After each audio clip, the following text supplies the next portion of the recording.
जो संकल्प है वो भी अब बिहार से ही पूर्ण होता दिखाई पड़ रहा है।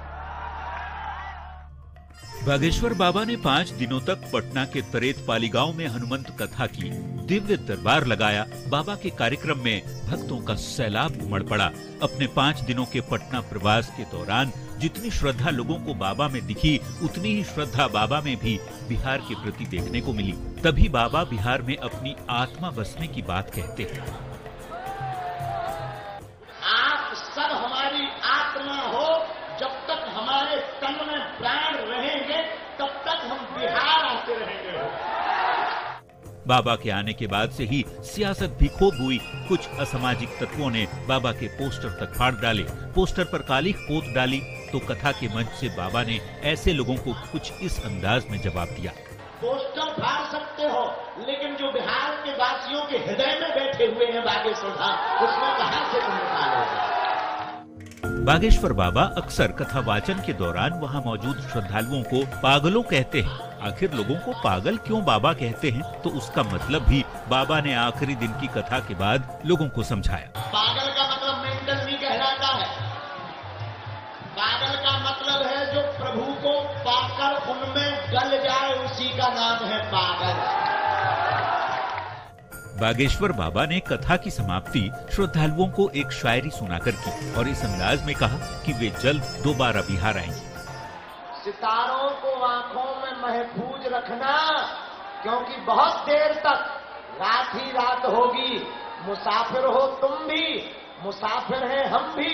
बालाजी ने चाहा तो किसी मोड़ पर फिर मुलाकात होगी। नौबतपुर के तरेत मठ में हनुमंत कथा का समापन भले हो गया, पर पंडित धीरेन्द्र शास्त्री को सुनने और देखने के लिए भक्तों का उत्साह देखते ही बन रहा था।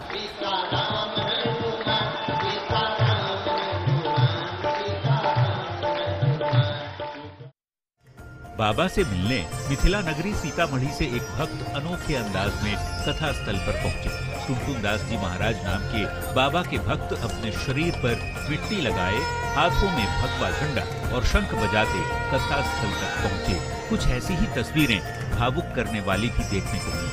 न्यूज़ 18 के लिए पटना से विनीता मिश्रा के साथ ब्यूरो। उपेंद्र कुशवाहा को जेड श्रेणी की सुरक्षा मिलने पर बिहार सरकार के ग्रामीण विकास मंत्री शरण कुमार ने तंज कसा है। शरण कुमार ने कहा है कि हम लोगों के भगवान मालिक हैं। इनको जहां जहां सुरक्षा लेना है ले ले। हम लोग के लिए तो जनता सुरक्षा है, हम लोग के लिए जनता देवता है, हम लोग के लिए जनता ईश्वर है। हम लोग तो मैदान में हैं, हम लोग तो कोई न सुरक्षा मांगते हैं और न सुरक्षा लेने की कोशिश करते हैं। जिनको सुरक्षा लेना है वो जहां से लेना चाहे स्वतंत्र है। हम पार्टी के अध्यक्ष जीतनराम मांझी ने सीएम नीतीश पर नाइंसाफी का आरोप लगाया और मंत्रिमंडल में एक ही सीट मिलने की बात कही। इस पर कांग्रेस विधायक दल के नेता अजित शर्मा का बयान सामने आया है। उन्होंने कहा कि हम पार्टी के 4 विधायक और 1 मंत्री पद मिला है, जबकि कांग्रेस की 19 विधायक है और कांग्रेस को 2 ही मंत्री पद मिला है, जबकि उनके हिसाब से 5 मिलना चाहिए। ये बताइए, जो मंत्रिमंडल बना है वो तो 4 व्यक्ति उनके एमएलए हैं, उसमें 1 मिला है, उनका जो रेशियो मिला है। 19 विधायक कांग्रेस के हैं, उस हिसाब से अगर 4 पर 1 मिलता है तो हम लोग को तो 5 मिलना चाहिए। हम लोग को सिर्फ मात्र 2 मिला है।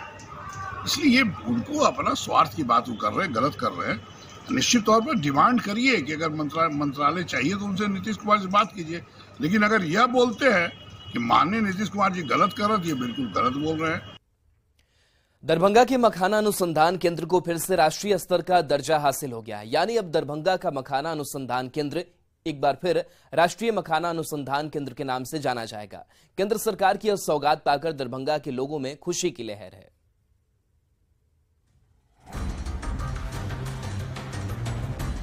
दरभंगा का मखाना अनुसंधान केंद्र अब राष्ट्रीय स्तर पर वापस अपना गौरव धारण कर चुका है। दिल्ली से जब ये खबर दरभंगा पहुंची तो खुशी की लहर दौड़ पड़ी। खुशी इस बात की कि अब फिर से दरभंगा के मखाना अनुसंधान केंद्र को राष्ट्रीय मखाना अनुसंधान केंद्र के नाम से जाना जाएगा। के लोग जो बोलते हैं सो करते हैं। आज राष्ट्रीय दर्जा यहाँ पर देने का काम मिथिला के केंद्र दरभंगा में राष्ट्रीय मखाना अनुसंधान केंद्र पुनः भाजपा की सरकार, नरेंद्र मोदी जी की सरकार ने दिया है।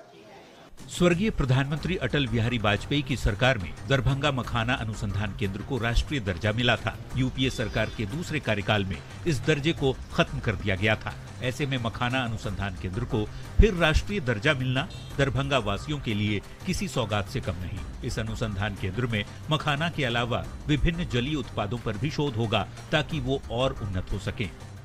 जो जल में होने वाला जलीय उत्पाद है, जैसे सिंघाड़ा, जैसे मछली, मखाना, अनेक ऐसे जलीय उत्पाद, सारे का रिसर्च सेंटर यहाँ पर बनाने का काम भारत सरकार ने की है। और 8 करोड़ मिथिला वासियों में आज खुशी की लहर है और 8 करोड़ मिथिला वासियों के तरफ से मखाना दरभंगा की पहचान है और अब इस पहचान को राष्ट्रीय अनुसंधान के जरिए देश और दुनिया के पटल पर रखने में बहुत मदद मिलेगी। न्यूज़ 18 के लिए दरभंगा से विपिन कुमार दास की रिपोर्ट। बड़ी खबर बेगूसराय से, जहां 3 दिन से लापता नाबालिग लड़की का शव पुलिस ने कुआं से बरामद किया है। घटना साहेबपुर कमाल थाना क्षेत्र के सादपुर बहियार की है। मृत लड़की की पहचान सादपुर गांव के रहने वाले रामचंद्र मोची के 16 वर्षीय पुत्री नेहा कुमारी के रूप में की गई है। फिलहाल पुलिस ने शव को अपने कब्जे में लेते हुए पोस्टमार्टम के लिए बेगूसराय सदर अस्पताल भेजा है और आगे की कार्रवाई में जुटी हुई है। तो नाबालिग लड़की का शव बरामद किया गया है। लड़की लापता थी, 3 दिन से लापता थी, जिसके बाद से शव बरामद किया गया है। वहीं पुलिस आगे की कार्रवाई करने में जुटी हुई है। परिजनों में चीख पुकार मची हुई है। बताया जा रहा है कि कुएं से इस लड़की का शव बरामद किया गया है। मृतक की पहचान नेहा कुमारी के रूप में की गई है। पटना से बड़ी खबर है, जहां मिलर हाई स्कूल का अगवा छात्र मिला है। पुलिस ने छात्र को बरामद किया है। जक्कनपुर इलाके से छात्र बरामद किया गया है। 4 किडनैपर गिरफ्तार भी किए गए। इस मामले में पैसे के लिए बताया जा रहा है कि अपहरण किया गया था। अपहरण के बाद 6 लाख की फिरौती की मांग की गई थी। तो ये खबर बता रहे पटना से, जहां मिलर हाई स्कूल का अगवा छात्र बरामद कर लिया गया है। पुलिस ने छात्र को बरामद किया है। साथ ही किडनैपर की भी गिरफ्तारी इस मामले में हुई है। जक्कनपुर इलाके से छात्र बरामद किया गया है। 4 किडनैपर को भी पुलिस ने गिरफ्तार कर लिया है। इसको लेकर इनके पिताजी को थाना पर बुलाया गया, उनसे पूछताछ की गई। पिताजी रंजीत पासवान को अठन्नी पासवान, पिता कैलाश पासवान, ये रहने वाले हैं कमला नेहरू नगर कोतवाली के। जो फ़ोन नंबर इनके पास पहले से उपलब्ध भी था, तो उससे हमको जानकारी मिली कि एक धर्म कुमार नाम का व्यक्ति है जो इनके पिता का जान पहचान में भी था।